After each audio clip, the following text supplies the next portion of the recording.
Tonight, investigators have released some new details about a shooting that left a Madison County Sheriff's deputy injured and a suspect dead. Police say the suspect shot the deputy, who then returned fire. This all happened this afternoon outside a home on Arthur Jackson Road near Berea. Officer Don shooting this video of the scene from Sky First. The deputy had non-life-threatening injuries. And new tonight, Garrett Weimer talked to the suspect's brother-in-law.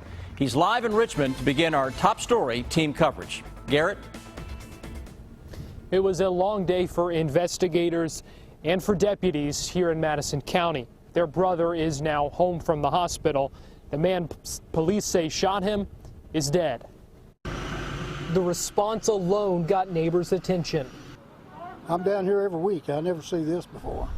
Police say Deputy Kevin Crutcher stopped Daniel Pig in his truck outside Pig's home on Arthur Jackson Road when Pig got out, pulled a gun, and shot Crutcher. Investigators say Crutcher fired back, hitting and killing Pig. I walked around the edge of the porch just to see, if he was alive, and which I didn't. But I could see the blood all over his shirt, and I just turned and went back around towards the house.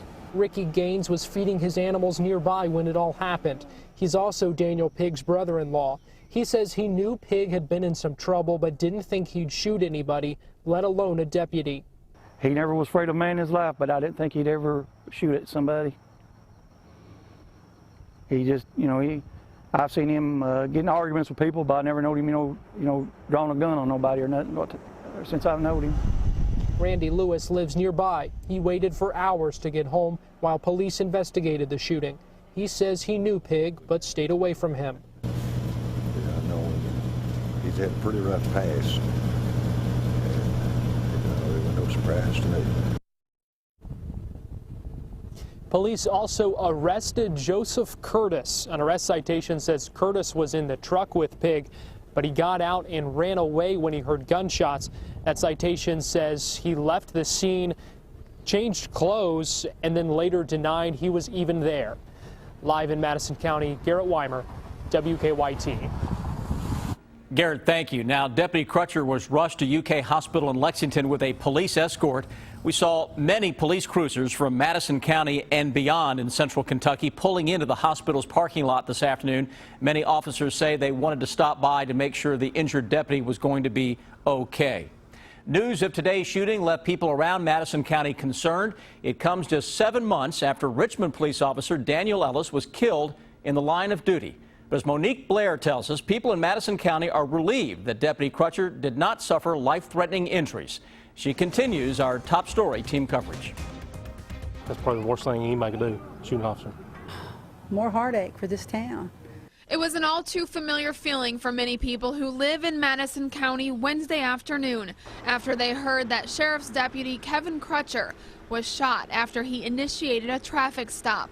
Frankie Thomas has lived here for 28 years. Many of his friends and family members work in law enforcement in the county. You get a phone call, officer down, first thing you start freaking out. Who is it? Who is it? Less than 7 months ago, Richmond police officer Daniel Ellis was shot while he was investigating a robbery. He later died at UK Hospital. Now the people who live here in Madison County say they want all this violence to stop. It really bothers you. It's at home. And it's kind of rough, when your kids are growing up and don't know what to expect. People who shoot officers will shoot anyone. Although the people I talked to told me they were relieved Deputy Crutcher is now home with his family and recovering from his gunshot wound, they say the close call brought up the painful memories of Officer Ellis and reopened the wounds that have not yet had time to heal. We still haven't got over it. We still have things for Officer Ellis. Tore us all up. Yeah. Still does. We still see it when we see signs or, different decorations up that are still up for him. It's just heartbreaking. In Madison County, Monique Blair, WKYT.